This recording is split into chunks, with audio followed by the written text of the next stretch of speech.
لوگ وظیفے پوچھتے ہیں اپنے پیروں سے، اپنے استادوں سے، اپنے اماموں سے، اپنے خطیبوں سے ایک وظیفہ بتائیں، کس لیے؟ رزق کے لیے، ملازمت کے لیے، روزی کے لیے، کامیابی کے لیے، بیٹے کے رشتے کے لیے، بیٹی کے رشتے کے لیے، مکان لینا ہے اس کے لیے کوئی وظیفہ، گاڑی لینی اس کے لیے کوئی وظیفہ، لڑائی جھگڑا اس کے لیے کوئی وظیفہ، بیماری پریشانی اس کے لیے کوئی وظیفہ۔ ہم مختلف وظائف کے لیے جب بتاتے ہیں اور وظیفے لیتے ہیں، ہم وہ وظیفے پڑھتے ہیں۔ سیدنا صدیق اکبر رضی اللہ تعالیٰ کا وظیفہ آپ سنیں اور پہ غور کریں، کمال کا وظیفہ ہے۔ نہ سبحان اللہ کا ہے، نہ الحمدللہ کا ہے، نہ کلمہ شریف کا ہے، نہ درود پاک کا ہے، نہ جب وہ کوئی اور ذکر ہے، نہ اسماء الہی میں ہے، نہ اسماء مصطفیٰ میں ہے، اسماء حسنہ میں ہے۔ کہیں سے وہ وظیفہ آپ کو نہیں ملے گا، نہ قرآن میں نہ حدیث میں۔ ایسا وظیفہ ہے صدیق اکبر کا۔ آپ کا وظیفہ کیا ہے؟ پوچھا گیا تو فرمایا النظر علی وجہ رسول اللہ صلی اللہ علیہ وسلم۔ میرا وظیفہ ابو بکر کا یہ ہے کہ میری نگاہ ہو اور حضور کا بددعا کا مکھڑا ہو۔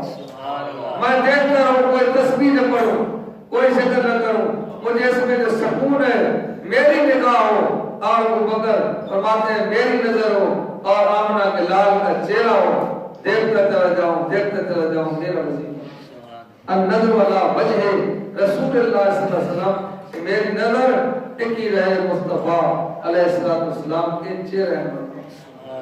اسی لیے وہ لمحے آئے اللہ نے دیے کہ ساری مخلوق حضور کے دیدار سے معلوم، درند پرند چرند، نباتات جمادات، دریا پہاڑ سمندر، ہر چیز دیدار مصطفیٰ سے معلوم ہو چکی۔ چھپ چکا اللہ کا نبی جب وہ پردے میں ہے اور وہ بکر ہے، اپنی گود میں حضور کا سر رکھ کر دیدار کر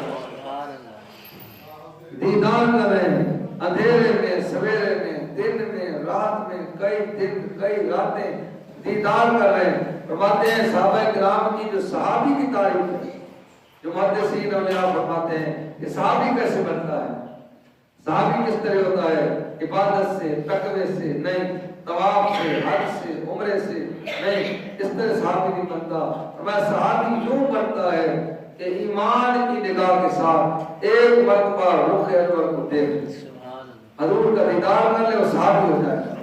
پھر اس کا مقابلہ جو ہے زمانے کا کوئی غوث و قطب نہیں کر سکے، کوئی ولی اس کے مقام کو نہیں پا سکے۔ ایک لمحہ دیکھ کے صحابی ہو گیا، جس نے دن رات دیکھا، اکلے ہو کر دیکھا، اس کی صحابیت کی شان ہے۔